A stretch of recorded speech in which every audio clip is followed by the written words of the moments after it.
Qu'est-ce que ChatGPT connaît de Gucci? Ah bah, tu sais quoi, c'est une bonne question. Viens, on va regarder ça ensemble. Je vais commencer par lui poser des questions basiques. La première, est-ce que c'est bien fabriqué en Italie? Qu'est-ce que signifie le logo Gucci? Et puis pourquoi Gucci a changé de style ces 3 dernières années?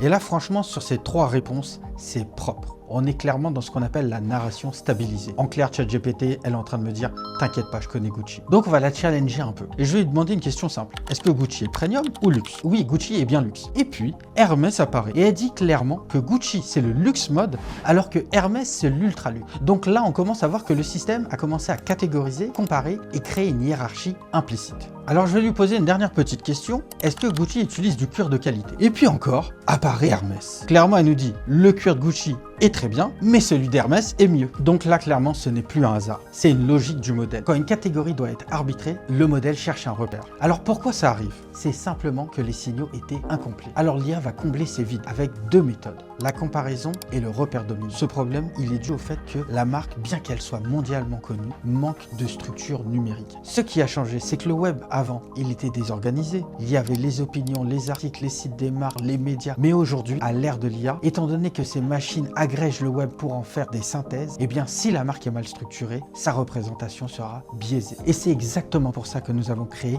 le AI Brand Protocol. Comprendre votre marque et comprendre comment les IA la perçoivent, identifier les dissonances, structurer l'écosystème pour une représentation fiable, claire, afin qu'elle devienne cohérente et surtout que la représentation soit fidèle.